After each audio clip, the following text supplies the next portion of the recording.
Rabbi Chaim Luzzatto, dans le Mesilat Yesharim, explique qu'il y a 3 phases dans la vie d'un juif. Le tzaddik, qui accomplit toutes les lois de la Torah, le chassid, qui va au-delà de la halakha, et enfin le saint, qui est purifié par Hachem tant il a fait d'efforts. Il est lié en permanence à Dieu, stade ultime où l'homme vit déjà dans une dimension de Triyat Hametim, la résurrection des morts. Rav Steinman avait gravi ces étapes et Rav Kanievski dit même qu'il recevait régulièrement la visite d'Eliyahu Hanavi.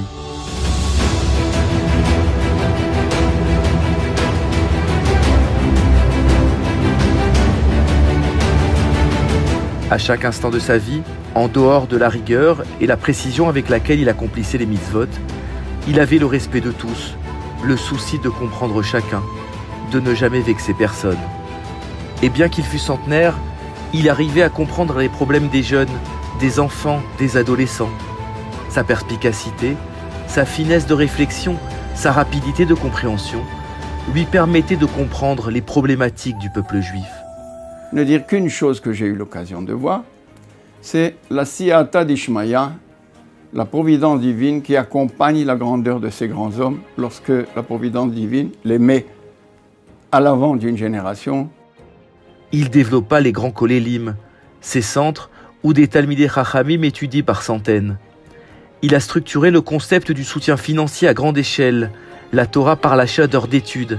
Ainsi, un homme d'affaires qui n'a pas la possibilité lui-même d'étudier achète des heures d'études.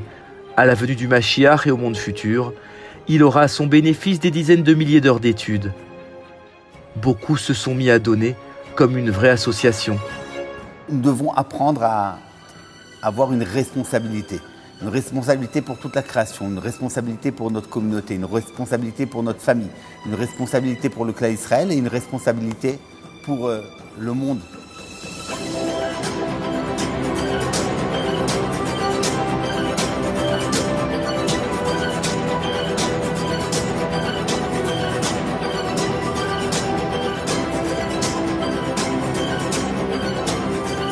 Et lui sentait qu'il avait la responsabilité de tout le peuple juif.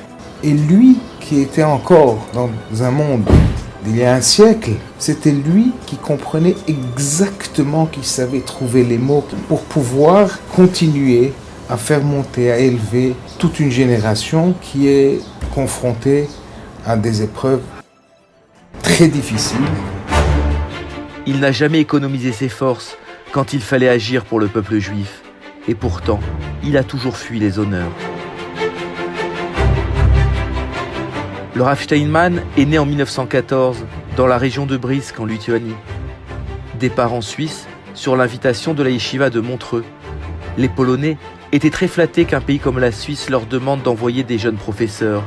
Ils ont donc accepté qu'il soit exempté du service militaire et c'est ainsi qu'il fut l'un des rares parmi sa communauté à réchapper à la Shoah. Mariage en Suisse avec Tamar, il vient en Israël à 32 ans. 10 ans plus tard, il dirige déjà la yeshiva de Poniovitch pour jeunes, à Bnei Brak, puis du Kollel. Le Rav de Poniovitch dit au rabbanim du Kollel « Je vous amène un grand à qui l'on peut poser des questions dans toute la Torah, dans tous les domaines. » Bien des années plus tard, à l'âge de 80 ans, ne pouvant plus échapper à la pression du public et de Rav Shar qui sentait ses forces le quitter, il accepta la présidence du Conseil des Grands de la Torah. À partir de ce moment-là, sa maison fut visitée chaque jour par des centaines de personnes.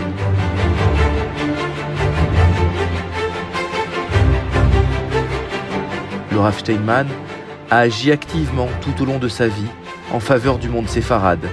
C'est lui qui fut à l'origine de la création de la yeshiva d'At-Chaim.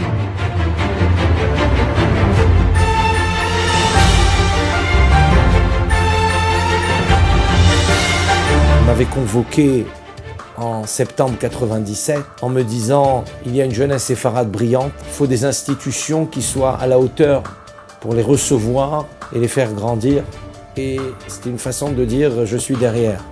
Et effectivement, depuis, il nous a accompagnés par ses bénédictions, par ses conseils. Il était question qu'on achète un bâtiment. Il m'a dit « S'il n'y a pas de place pour tant, tu ne l'achètes pas ». Il a prononcé un chiffre de plusieurs centaines. Je lui ai dit, mais Rav, on est 130, on n'est pas du tout dans On n'y est pas du tout. Et il m'a dit dans 10 ans. Et effectivement, 10 ans plus tard, le chiffre qu'il avait prononcé se réalisait exactement. Pour l'achat du bâtiment, il fallait 6 millions de dollars. Il m'a dit, mais il suffit qu'il y ait un juif qui écrive un chèque. Je ne comprenais pas ce qu'il me disait.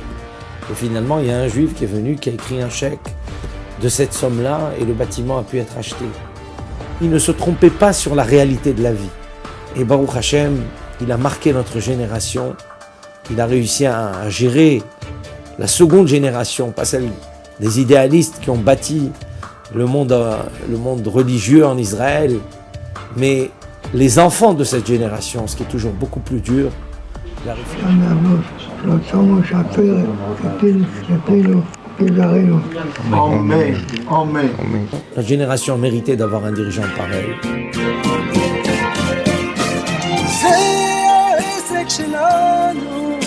לעסוק בדברי תורה, זה העסק שלנו, לעסוק בדברי תורה, להפיח חיים בעניינים הקשים, תורתנו הקדושה. צוזמן, זה העסק שלנו, לעסוק בדברי תורה, זה העסק שלנו, לעסוק בדברי תורה, להפיח חיים בעניינים הקשים, בתורתנו